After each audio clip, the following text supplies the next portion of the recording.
Hi again, I'm Matt Harber. Welcome to my shop. Um, I am going to be demonstrating how to turn these inside-out ornaments. And as some of our members have shown, uh, they're not just for ornaments. You can use them for legs and stuff like that. Here's here's my contact information and a picture of one of the ornaments. So now there's math. So um, I, what I wanted to do is I wanted to say, okay, I want a radius of 2 inches. That's R, and so that gives me a side of my 4 posts at 1.414 inches. Okay, so if you want to change, if you want to make them bigger or smaller, you just change R and redo the calculation. Okay, and if you decide you want to do 6 posts, then your cut angle is now 60 degrees instead of 90 degrees. And each side then becomes 1.547 inches. So what I did, let me go back over to here. So what I did is I made up, so I can do the settings on my table saw, is I made up a couple of little sticks here with some of those dimensions on them, and I wrote the dimensions on them, so I can just use them to set my table saw up to do and this one here is uh, I think this one here is this one here is the sides for the 2 inch diameter one for the 4 posts. I'm not going to do a 6 post one tonight.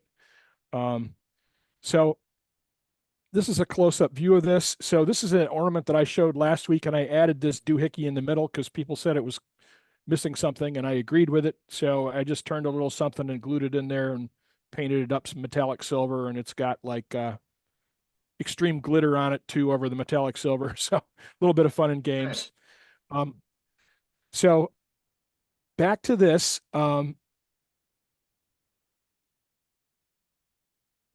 Process. So I'm first going to, the first picture here, step 3,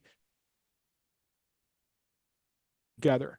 So the first thing I'm going to do after I glue them up is I'm going to mark them. This one is done left to right, left to right. I'm going to do them clockwise. But the important part is you have to number them or use letters or whatever and mark the center. Okay. And then when I put it on the lathe in step 4, I'm going to tape up the sides. So the tape helps to keep things together because these pieces are all going to be split and they've got a piece of paper between them. All right. And then I'll come back to this. And then step 5A and 5B. 5A is where I've turned out the center for the inside, and step 5B is where I've painted that inside while it's still on the lathe. All right. So let's go back over here. So this is my 4 blocks glued up. Now they're all the correct size. They're square or as close as I could get them on my table saw. And I'm gonna take a Sharpie and I'm gonna number them 1, 2, 3, 4, and I went clockwise. And I'm gonna make a mark so I can mark the center. Now what's gonna happen here is I got some extras from some cutoffs from someone I did here. So there's a strip of paper. This is just computer paper, and it's glued between these here on this one. Okay, and you can see like this one here where I split them out. And so what's going to happen is after you're done turning the inside, you're going to split them out and you're going to rotate each one in place 180 degrees.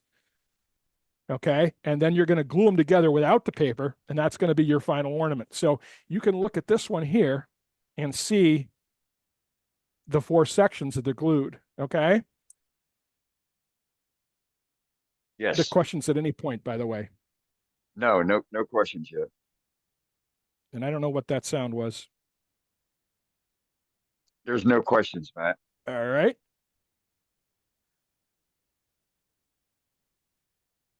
Thank you, Dane.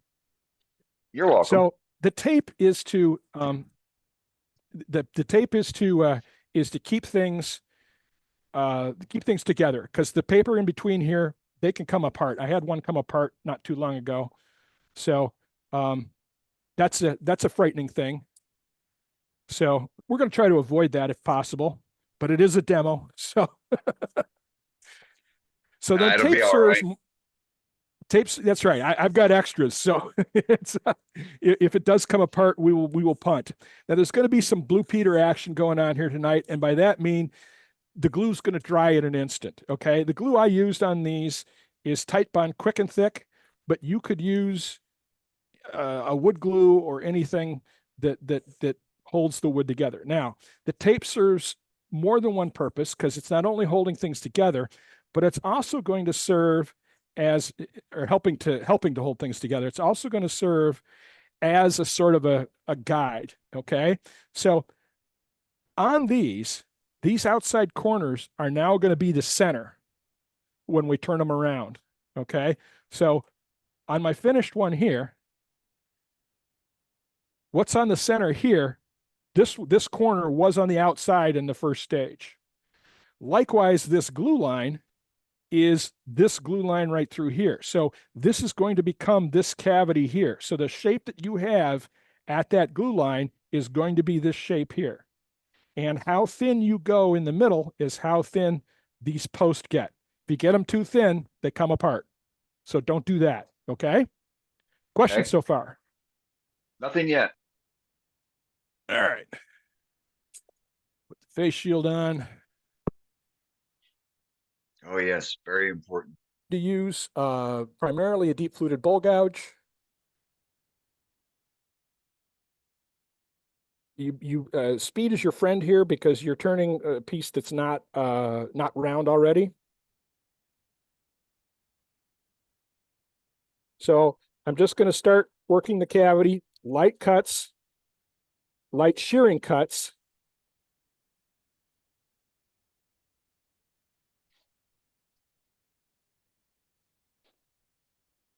Now, one of the things I'm going to want is at the tape line, that's going to be where the tape is on the outside corner. That's going to be in the center of this at the very, when I flip things around. So I want that kind of square. Otherwise, it presents a problem when I put them together.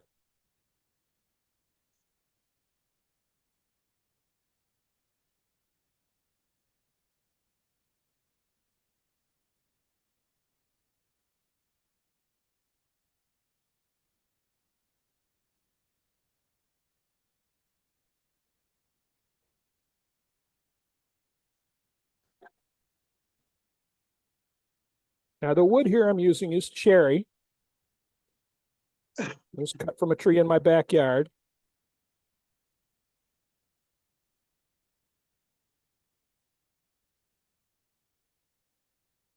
How far are you going to cut that in, Matt? Well, so what I'm looking at here, this is my glue line. My glue line is between here and here, okay? Right. And that is my post size. So if you leave your post too thick, then it doesn't look right. You can't really see inside. So I want to go thinner than this, okay? Okay.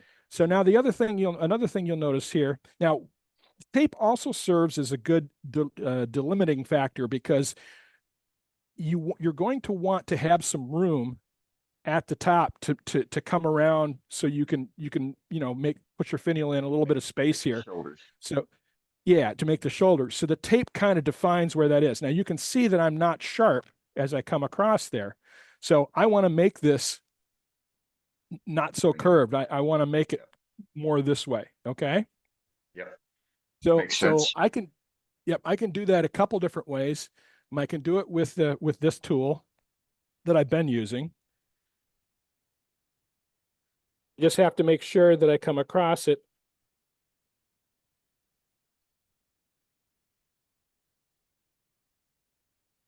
squarely like that.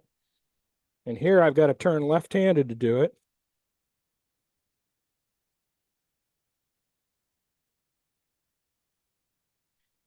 Taking too big a bite there. You're between centers. You can always just flip it around. You could, but I'm never sure that I'm going to get it right where I want it, where it'll be on centers. I mean, I did as good as I could. I've got some holes in there to guide it, but I'd rather just finish it as it is, if you know what I mean. Yeah, I hear you. That's my go-to thing. It's battling the headstock. I flip it around. I didn't know that. It's good to know.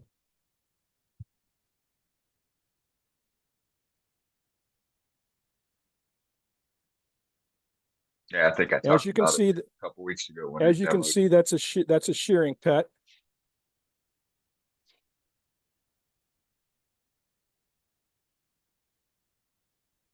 Shear and cut, good way to So eliminate ridges.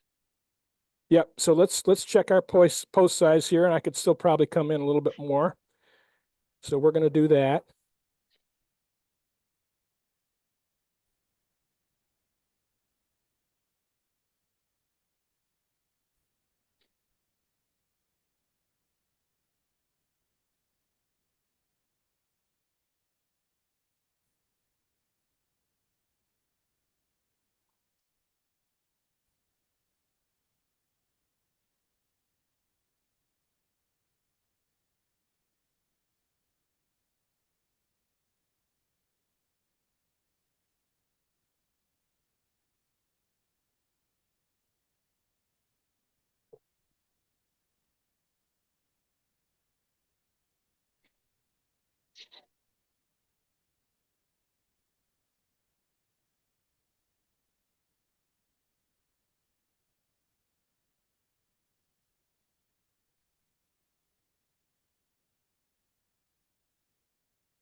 All right, I want to try to make this a little tighter here, a little more square.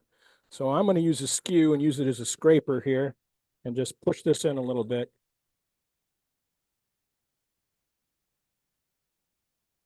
Right about there, just to make sure I get it right. Yeah, set that wall and grab it with the bow guide's a good idea. What's that?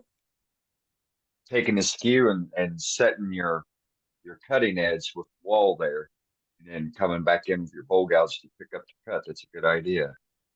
Yeah, you ride. The way you do that is you ride the bevel, and that's a little square there. I want that a little more round.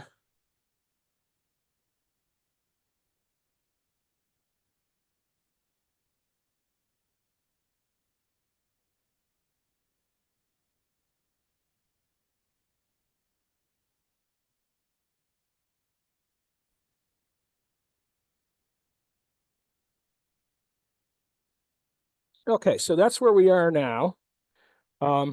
So we're going to call that for the night. We're going to call that workable. I don't like that there. Let's see if I can clean that up. Got a little bit of a ridge here. You can't really see it in any of my cameras. So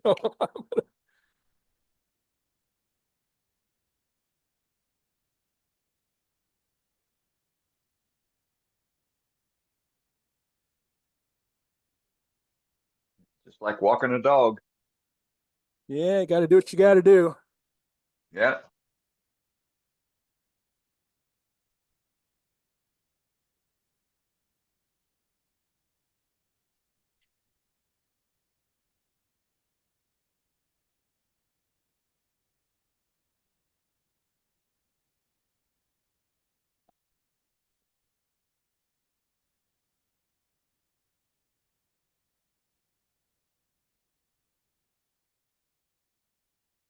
Trying to do is just get it cleaned up here so it's reasonable. Now, the way you sand this, because now's the time to sand it, is you make sure you've got some strips. So you want strips into the sharp edges here, and you don't want that. So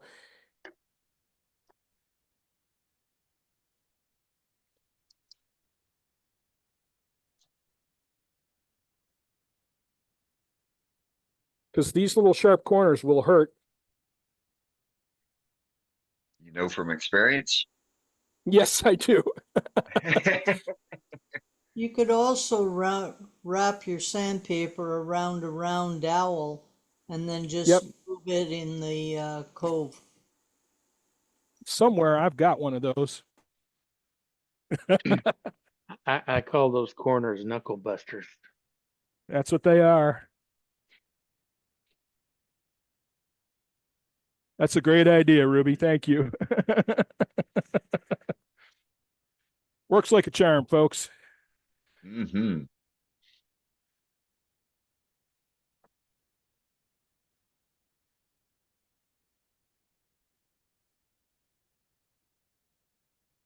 Now,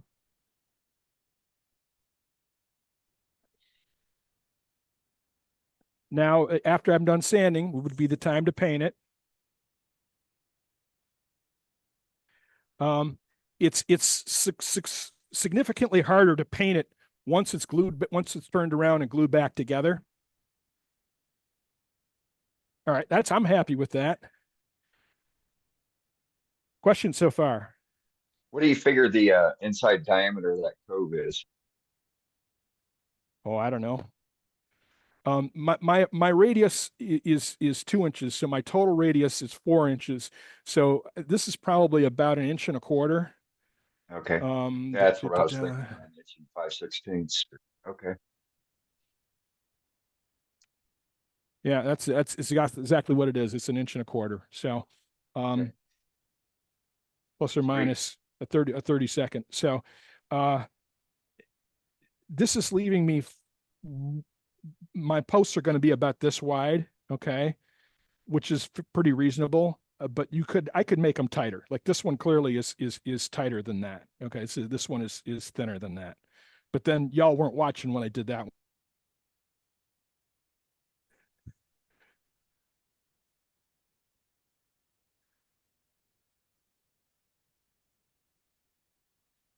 So, um,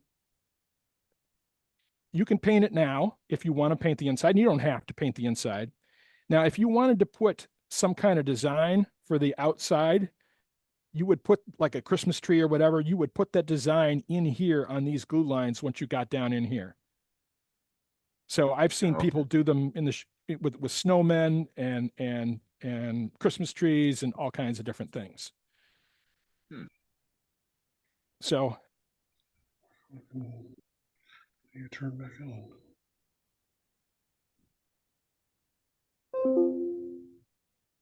somebody got an open mic.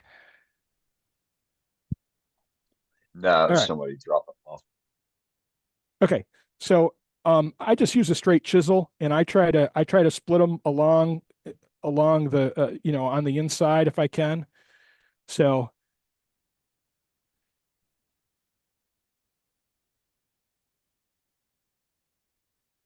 let's get this out of the way. You guys see what I'm doing here? Okay, good.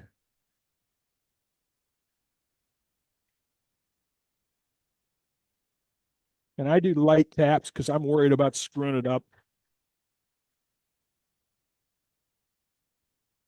Yeah, it is a demo. Well, I do it light taps anyway, even when nobody's watching.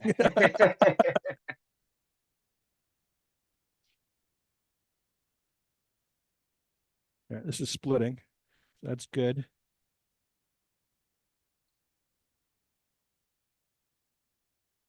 There's one of them out. Do they typically come apart in the individual, the four segments? I'm sorry, I didn't hear that, Dane. Do they typically come apart like what you're I don't doing know if there, that's one at me or a time? somebody else, but No, that's me. because my internet No, connection's unstable, maybe it's better now. Okay. What was that, Dane? I missed what you just said. well, I think as you've gone through the process here, it's explained it to me. I was thinking that they would split in half, and then you split the individuals off. But looks like the individual quarters come off pretty smooth that way. So okay.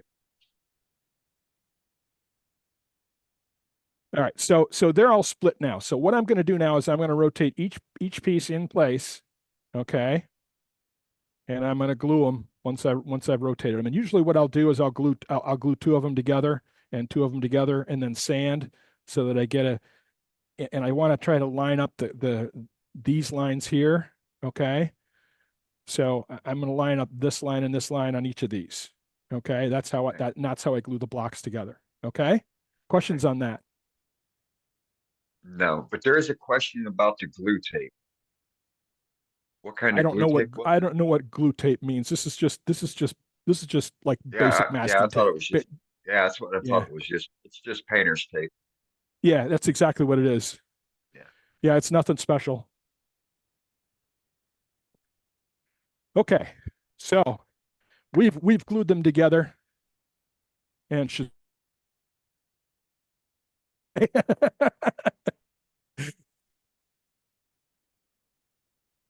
so let's go back to my little document here, and oops, go here. Okay, so we're at the point here. Step 5B is painting the inside. Step 6 is to separate the sections, which I just did. 7, rotate it away from the center. And then you turn the outside. So right now we're at step number 8 here at the last step, or picture number 7, step number 8. Okay. So Okay. I've got this piece here like this. Questions on this? No. Okay. All right. Now, when I look at these, I've got one of the things I'm going to do is I'm going to put a small tenon on each end, because what I'm going to do is I'm going to drill, because what I've got going on here is I've got finials that I've turned. All right. And they all have a 1/4 inch tenon on the bottom. So I'm going to put a finial on the top and a finial on the bottom, and they're all going to have a 1/4 inch tenon, whether I'm using a top or a bottom. Okay. So I'm going to drill those tenons. So I'm going to put I'm drill those for those tenons, but I'm going to put a tenon to hold them into my chuck first. So I'm going to put a tenon on both sides, and then I'm going to mount it. And I'm going to look at this and I say, okay, this side is larger than this side. So it's thicker here. Okay. So this will give me a better hold for the bottom. So that's going to be my last one. So, all right. So let's get our centers marked here.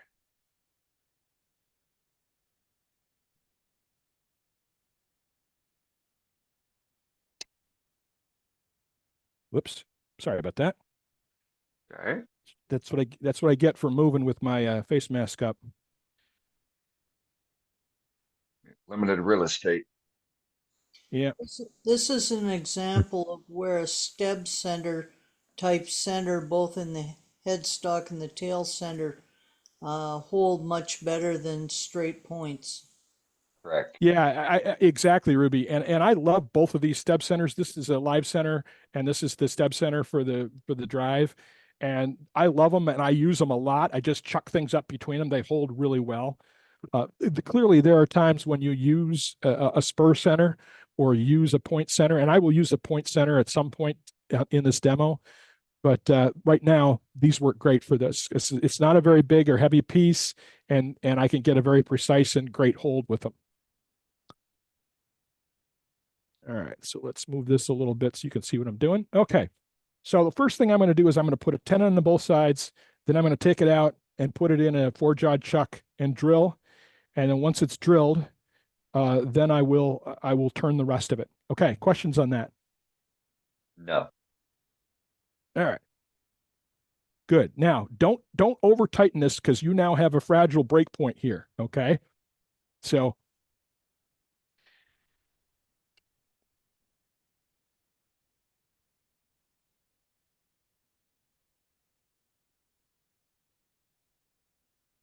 this is just a parting tool, or a parting and beating tool.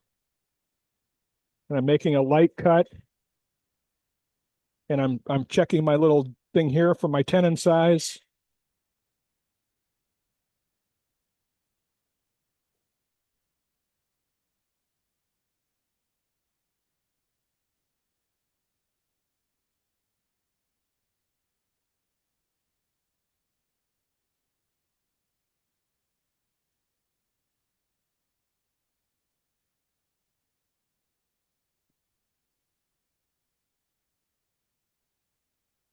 And then what I do is I take a skew in here and I make sure that both of these surfaces are flat and that corner is cleaned out.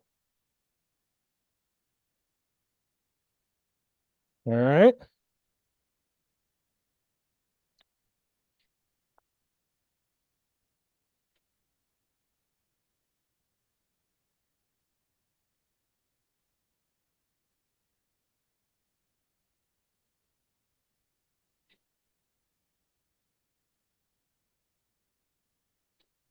Now I'm doing it this way. I've got it the small side in the chuck first because I'm going to switch. I'm drilling both ends. So when I switch back around, it'll be the last time I switch it around. Okay. Okay. So this comes out.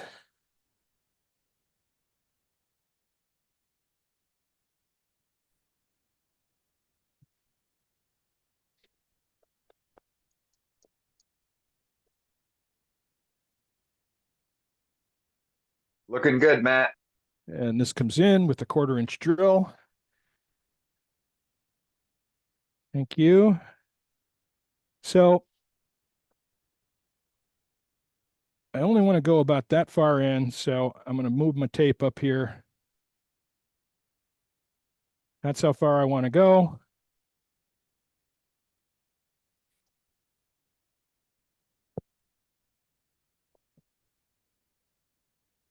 Feel better, Doug.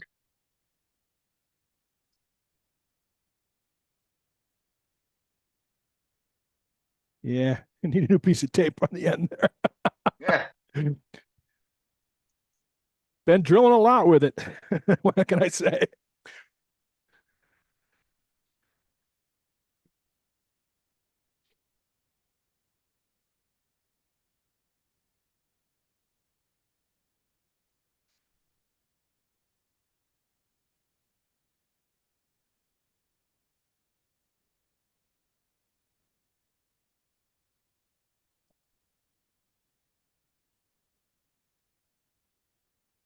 All right, so I'm there. So ideally, what I'm trying to do is not go all the way through into the interior of the ornament with this drilling, but it's not a loss if you do.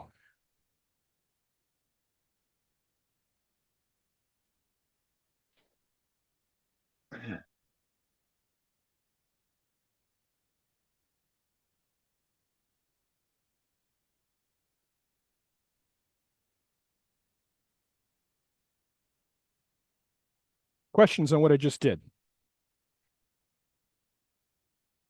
No, nothing in chat. Pretty clear where you explained it, Matt. All right, good. Doing a good job. Good to hear. Thank you very much. And now, because I've got a hole for the cone to sit in, I'm going to bring up tailstock support that sits in the hole. Well, you know what? Before I do that, I'm going to clean that off a little bit.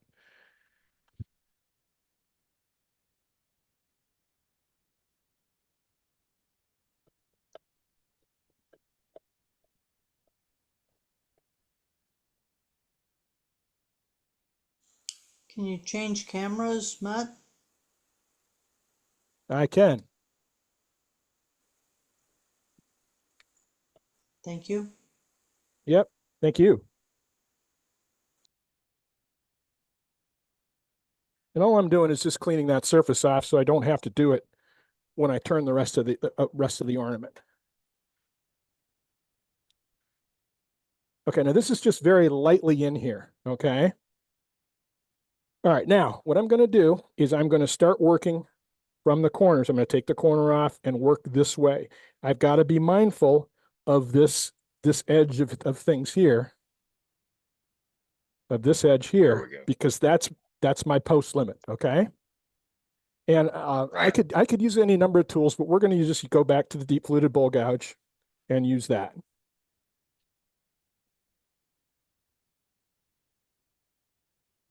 Now, again, these are light cuts.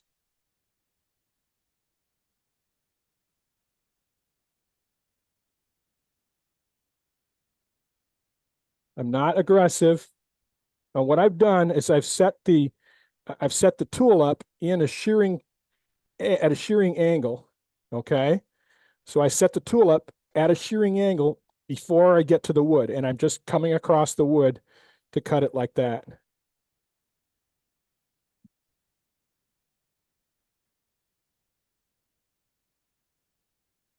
You'll notice he's following in-grain turning principles, going from the high to the low. Grain is this way. So I'm cutting across that grain and I'm Right. getting really nice shavings, you know, which means I'm getting a good shear.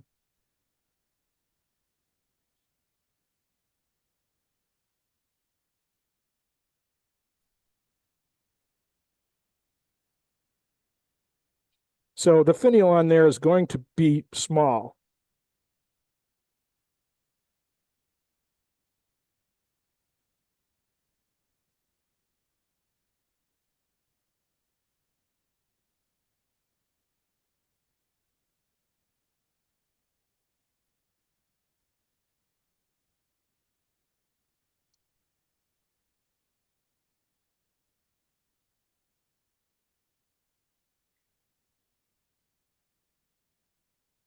Okay.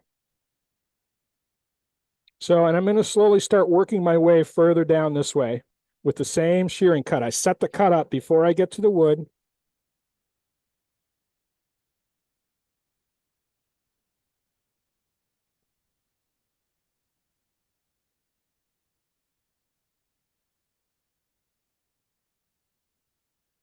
And it's a sort of a bevel riding cut, but not quite because there's not a lot of wood to ride on.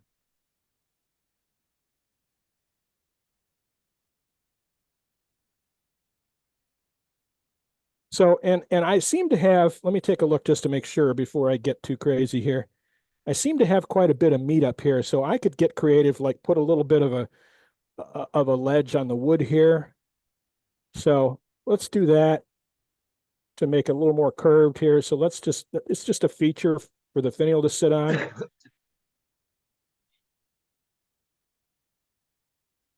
So I'm turning to,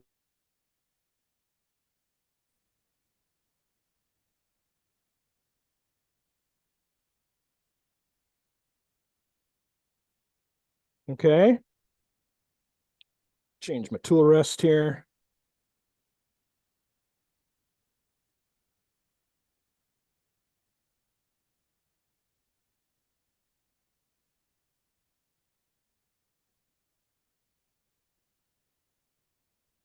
Now I can see I can see the shadow up here. I can see the contours, and I can see that I've got a little bit of a point there.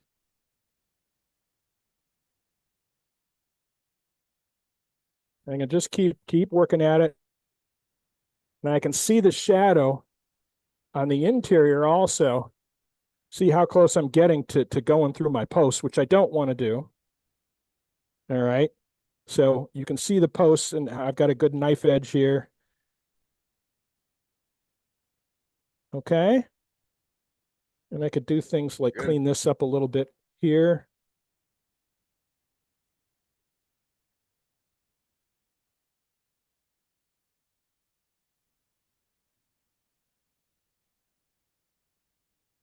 All right. Let's start working this way now.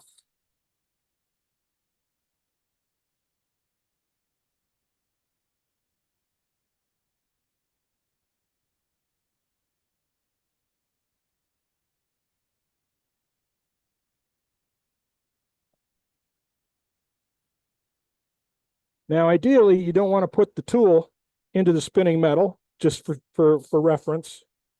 So be careful when you get down near the chuck jaws.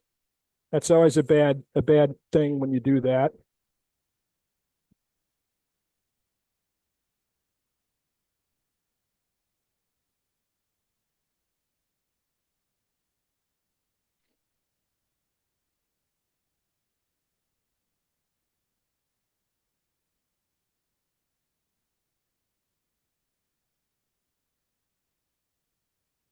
Okay, I got a little bit of stuff to remove here yet. All right. Any questions? No, it's looking good. Yeah, let me check. Let me make sure. So I'm doing what I'm checking here is I'm checking in to make sure because I want to go a little deeper here because I've still got some paper and some flat area here. So I'm checking the post size to see how much room I've got. And I do have enough room to go a little deeper, starting about here or so. Okay.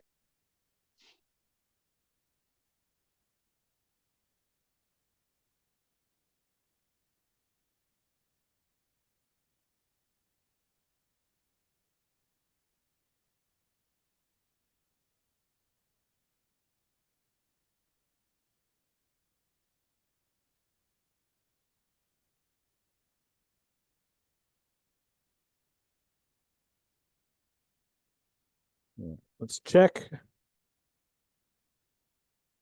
I got it all. Looks good. Oh, got a little bit of paper there. Let's see if I can. So the reason why I've got one section of paper and I don't have any anywhere else is because these were not perfectly glued together. So my precision here was a little bit lacking.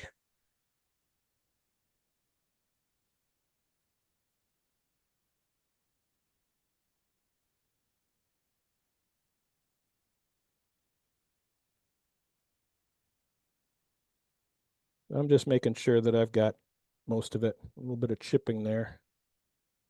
All right. Okay, that's good. I'm going to come and clean this up and then we'll keep going. So my cleanup is here.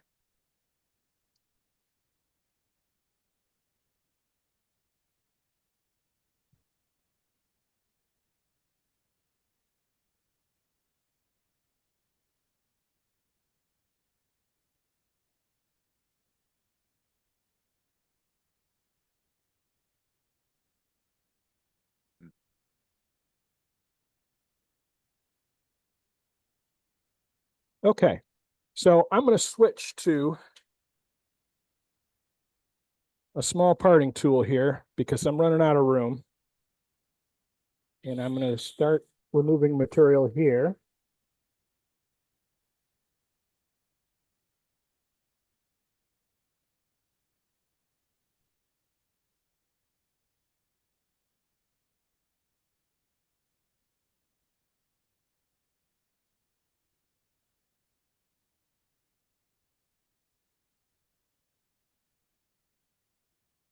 Okay. Now I'm out of room to do more. So what we're going to do is we're going to take this off of this chuck and put it in a different center.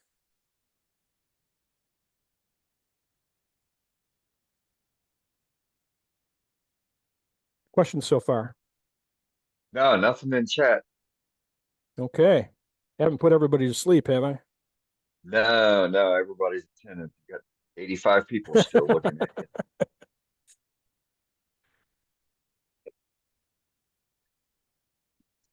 No, it's So nice what I've it's always nice when we demonstrate, we're constantly explaining what we're doing and the reason why we're doing it. It really clears up, the questions and or the chatter that takes place when the explanation isn't taking place when you're demoing. So, doing a good job here, Matt.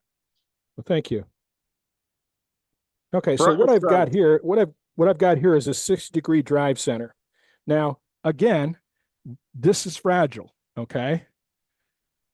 So you don't want to put a whole lot of pressure on it. All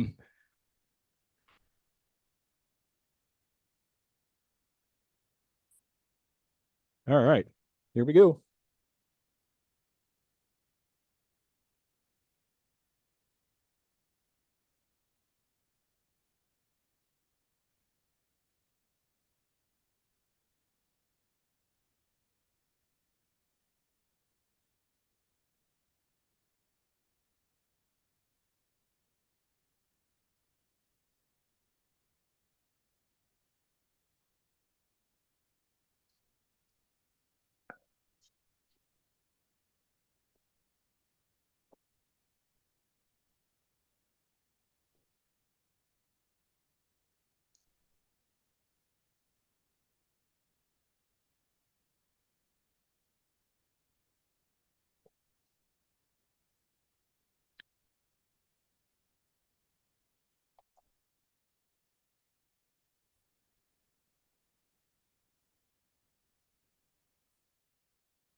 Don't screw it up, Matt. It's almost done.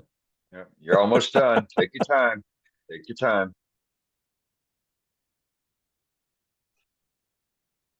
Otherwise, you'll have to turn a top. Okay. So before I get too far gone here, I'm going to do some sanding. So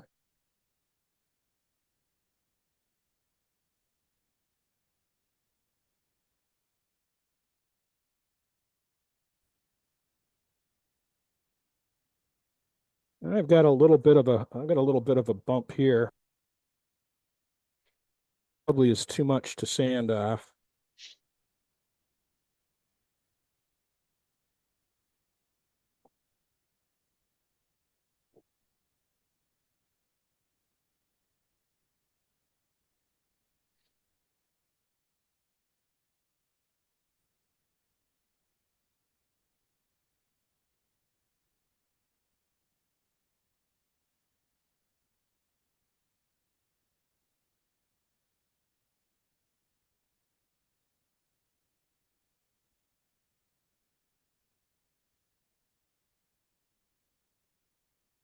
Hey, Matt, what's your Yes, sir. approximate lathe speed? What's your lathe speed that you're turning at Right now? now it's about 900 RPMs.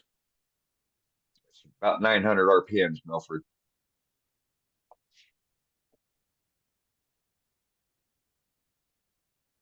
And that's probably too fast for sanding. So I'll turn it down when I go to 150 grit. So now I'm at 400 or so. Yeah, sandpaper's cheap. Yeah.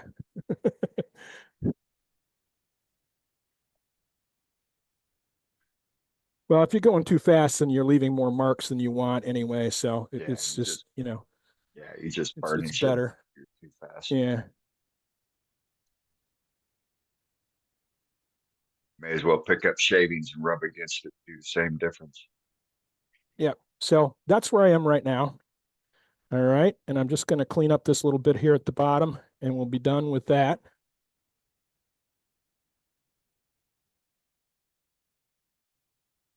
Let's go detail gouge. Switch to this camera so Ruby can see what I'm doing.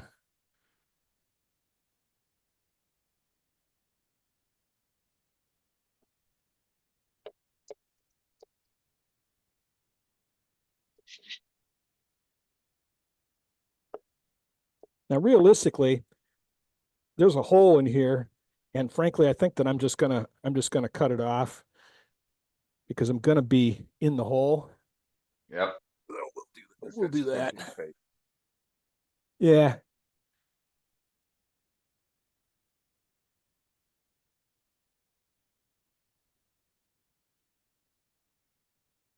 Oh, you don't cut with the lathe on? Not with this saw. Hey, in your shop, you do it how you want. You know what I'm saying? Oh no, somebody sent me a video of a wood turner, and oh, I felt so bad for him because he had no clue how to turn, and that's one of the things he was doing. He took a hacksaw, and he must have had his lathe turning about 800 RPM, and he's trying to saw that thing off. Oh my God! Okay. Life is good. All right. So let me grab a few of my little tenons, my little finials I've got here. So I've got a couple of little blue ones. So yeah, that one needs some sanding. That one fits. Let me sand this one a little bit and we'll get it in there. And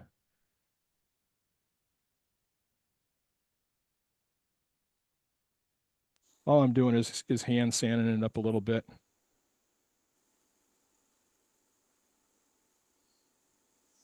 Anyway, but that's the general idea.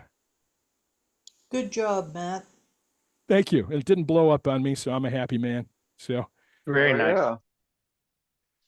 yeah. questions on this at all? Thanks, Matt. You're welcome. You guys All can right, all go do this now, right? Yeah, right. absolutely. Tried it. So, folks, the floor is open. If you have a question, now's the time to ask Matt. Why didn't you finish it before you took off the lathe? I don't finish anything on the lathe. I'm usually spraying lacquer. So I usually I don't use a friction polish. Generally I don't use CA glue. If I do use CA glue, I'm doing it off the lathe. lacquer, spar urethane, polyurethane, it's all wipe on or spray. So I'm not doing it on the lathe. I don't finish anything on the lathe. You do it The in only the thing I'll do bedroom, on the lathe is I'll spray sanding sealer when I'm sanding, but this didn't need it. So yeah. Hey, Matt, What's your that was thickness really on? pretty. That was very That's enjoyable. Very enjoyable night for sure. What'd you I'm sorry, wind I'm up for having thickness? audio. I'm having audio and resource problems tonight, Al. Hang on a second, you guys. Let me switch over here to let's try again. Please ask your question again. No, I just said it was a very enjoyable evening. Well, Thank you. good, Al. That's part of my goal is to make you have an enjoyable evening. It was. And I say that without any sarcasm. I do when I've entertained you, I know I've done my job. Right. Okay, questions Right. about any of the techniques or tools I used? Questions about anything that I did? So on your post, what thickness did you wind up with? They're About an eighth, 16th? I don't know. Let's see here. They're Oh, you they're can a little eyeball. over.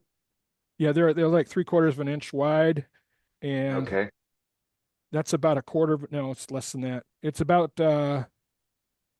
3/16 thick here. Okay. Okay. So, and it'll vary. Like there'll be a little. Like this one might be a little thinner. Yeah, it is. Right. That's an eighth. That's an eighth. Just because I didn't get a perfect. You know, when I glued them together, it wasn't perfect. Yeah. And then so for the opening would be larger if you, while you're turning the initial glued up square block, if you turn that cove deeper, make a smaller diameter cove in the center, that would make that opening larger. Yeah, but the opening Okay. is on the glue lines. Okay. So if I went in deeper and then came across, I'd have a larger opening. Okay. Okay. So Yeah. the opening when you turn them around, the outer corners are now going to be in the center, and the glue line is going to be the opening. Okay. Right. So you can see that with this one that I just made here. You can see, I don't know if you can see the glue line, but the glue line's Yeah, we right can see there. it. Okay. Yep. So that one's a little better. It's got a little paint on it. So, Okay. and one of the things, because I don't get these precisely in here, I might do the best I can, but they're not as precise as I would like them. What I tend to do is if I'm painting, I'll switch them. I'll get them out here so the corners are out. All right. 1, 2, 3, 4. 1, 2, 3, 4. Yeah, hold it closer to the lathe. And then I'll glue these two together, and then I'll paint. And what this will Okay. do is if I've got a little bit of a difference in how these two fit together here, difference, okay. And then and then I can sand these flat so that they go flat on here smooth. And then if I've got another problem here, then it's a lot easier to just paint 2 of them than it is to paint 4, if that makes sense. So Yeah, it does. typically I'm painting them. So I'll glue these 2 and these 2, okay? And that now Right. I'll paint them because I can reach all the spots, and Sure. I still haven't turned the outside, so I'm not trying to paint across stuff that I've already turned, right? Right. So, but that seems to work better for me. Okay. So I got a couple questions. So we'll clear up the first one. That's an easy one. What size of blank did you start with?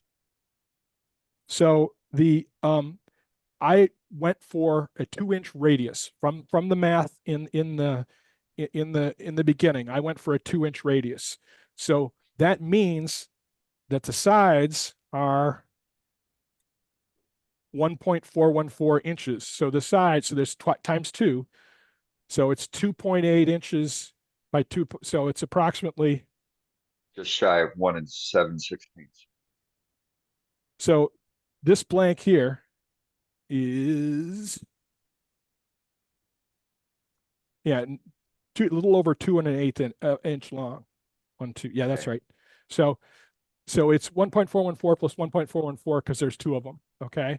So it's 2.8 inches or so across. So Right. again, I'm cutting each of these up to be 1.414 on a side, and then I'm gluing them together, which gets me a 2.18 by 2 or a 2.8 by 2.8 plus. Okay. Right. Yes, approximately 2 7/8. Right on. Yep. So I've got Okay, another and then page here. Go on. and and you'll send this in, and we'll have this on the website as well. These documents for those that are interested, we'll have that available. Yep. Now let me just go. These are some of my notes. Okay. So I went over most of these. So when you're using the math change pages, if you want to change or enlarge or reduce, then you just change the radius and redo the calculations. I use tight bond quick and thick. It dries transparent. Any Yep. wood glue should work.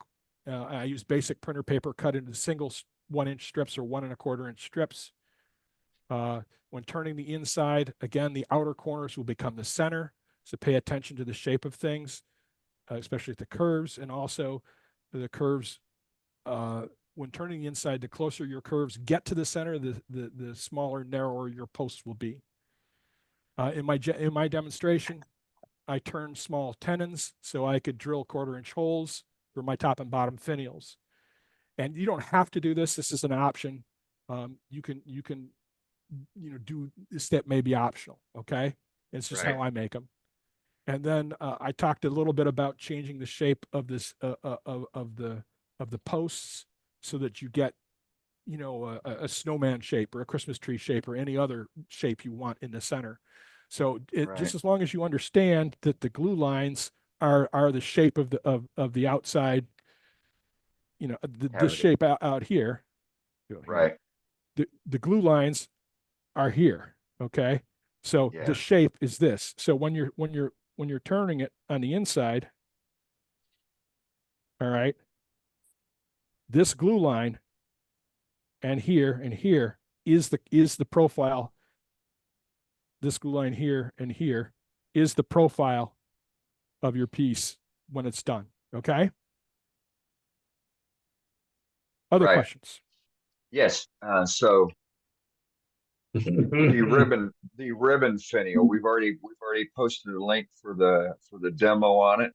Some of us have already explained what the finial is, but This seems to work can you better run? when I'm in Zoom. I missed all that, Dane.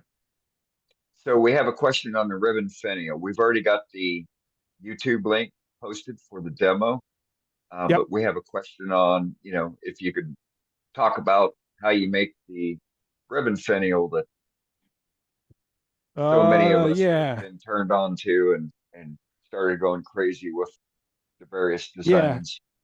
They are easier than they look. Let me Yes. get some multiple stages out. I use both maple,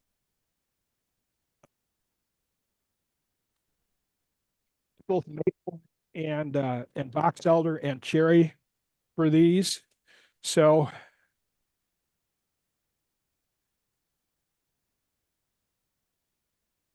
and I'm drilling a 1/2 inch hole. So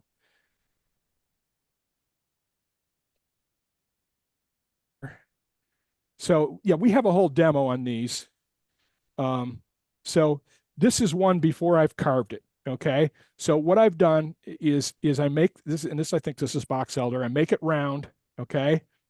And then I drill a 1/2 inch hole, or maybe it was 3/4. I don't remember. Um,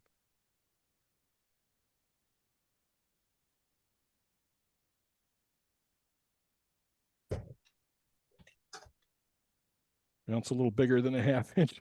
So I thought I was using a 1/2 inch drill. Okay. And I was using a drill so that because the Forstner bits wouldn't go deep enough and they were leaving a rougher hole on the inside. 3 inches deep inside. And then I put it on here on the lathe like this. And you got a bunch of wood out here, right? And I've drilled the hole and I put it on the lathe like this. And I just get this thin. And my temptation, as you can see in this one, this is slightly tapered going down this way. You want this straight. You don't want this tapered like this one is. because that makes things, it makes it harder to carve the bit in the bottom. So let's see if I've got a finished one here. This is literally the first one I ever made. So, and then once you're done with the finial, and I discovered, and I talked about this in the demo, it was easier to carve it on the lathe than off the lathe. So basically, what I did is I took a piece of tape, and I laid it across like this, and then I just carved around the tape.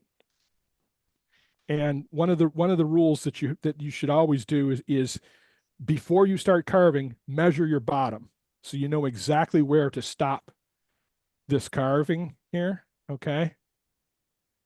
Yep. So you know where to stop the carving and come across and join them up. So like on this first one I did, this corner is a little too sharp. This corner is a little too sharp and not round enough. And this shoulder, this is a little too flat here, and this shoulder is a little square. So in the subsequent ones I've done, I've corrected those issues. So this piece, this one here, no, not that one. That one broke. Yeah. When you're done there, Matt, I'll show my 120-degree ribbon. Yep. So this one here, this is not square. This has got a curved transition to the bottom and a much better curve down here too. Right. Okay. Yep. And this is where's the ornament? This is the one that I put on here, and it's got some. I've got some chameleon dust on this, so it changes color from red, in normal lighting. So, okay.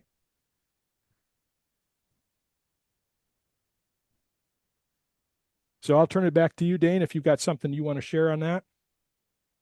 Yeah, sure. Just answering the comment here. So once again, Matt Harber, thank you very much for inviting us into your shop. I so appreciate you stepping up and doing demos for us. I know the majority of the group really appreciate it as well. And as always, outstanding demo. Did a great job. Didn't have to use your picker upper stick. That's always a bonus. I know you like that, Dane. I know you like that. I always got to get that in. Yeah, I was using it to pick up great job. sandpaper from behind the lathe earlier, so it did get used today. Limited real estate. So if anybody else, if you don't have any other questions for Matt, we're gonna get back to showing some gallery. If you have any turning questions or wood questions, now's the opportunity to ask. Great demo, Matt. Matt, yeah, great demo for sure. Thanks a lot.